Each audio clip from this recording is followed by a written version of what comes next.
Hi guys! For today's video ay samahan nyo kaming mag-staycation dito sa LU Casa Metro. Malapit lang to guys sa mga iba't ibang tourist spot dito sa La Union. And yan, beachfront din siya. Tara, ililibot ko kayo sa buong lugar. Yan, so ito yung first room nila pagpasok. CR. May hot and cold. Yung toiletries. Second room. Single CR. Ito yung kanilang living room and kitchen. Complete utilities. Masarado ito isa. Ganda. Ayan.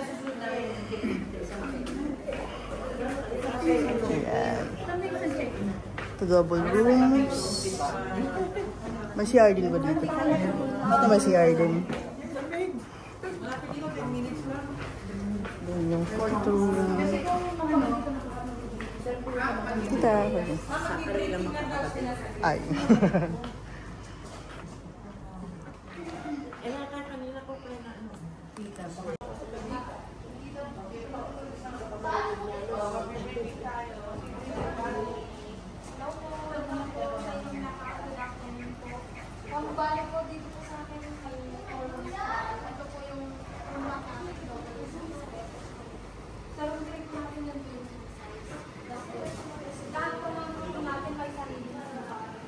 Oh guys, let's see their shore. Medyo maambon pa rin. It's already 5. Walang araw. Maya-maya siguro kayo maliligo. Maambon eh. Hindi naman ganun kalakas. Sabag maliligo naman tayo eh.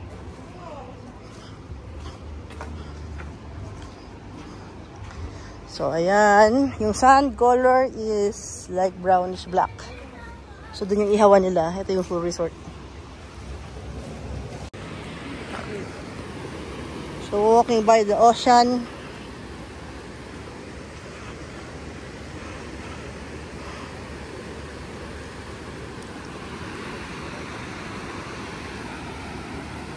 Dun sa part na dun yung may mga henna.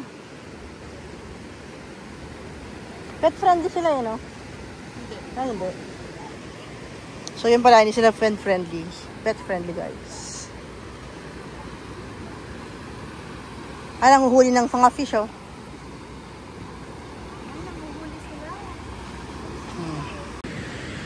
So ayun yung aming accommodation. Ang ganda niya pag ito yung view. Okay, night time at Casa Metro dito sa LU. So hindi kami mapag-swimming sa beach dahil medyo madilim sa malakas yung alon dahil may bagyo. Pero ito yung itsura niya at night. Ang ganda guys. So this can accommodate around 35 to 40 packs. If you decided to rent pati yung sa taas, it will cost you about 46. Yung sa baba is 26,000. So ayan. Tomorrow pag available na yung room sa taas, tignan natin kung ano yung itsura niya. And guys, ang ganda ng amenities nila. Ang lakas ng tubig, ang lakas ng aircon, ang ganda ng beds. Ang kakapal ng mga beddings. Ayan guys. So 4 feet lang yung kanilang swimming pool. Pero, ayan, maganda siya. It's not heated. Pero since nag-uulan, hindi naman ganun kalabig yung hangin dito. Kaya okay lang siguro. Ayan. Ayan guys, sobrang na-enjoy namin yung stay namin dito sa LU Casa Metro dahil napakaganda ng kanilang accommodation at napaka-friendly ng kanilang staff. So yan ang aming LU Casa Metro experience. Thank you for watching and see you on our next videos.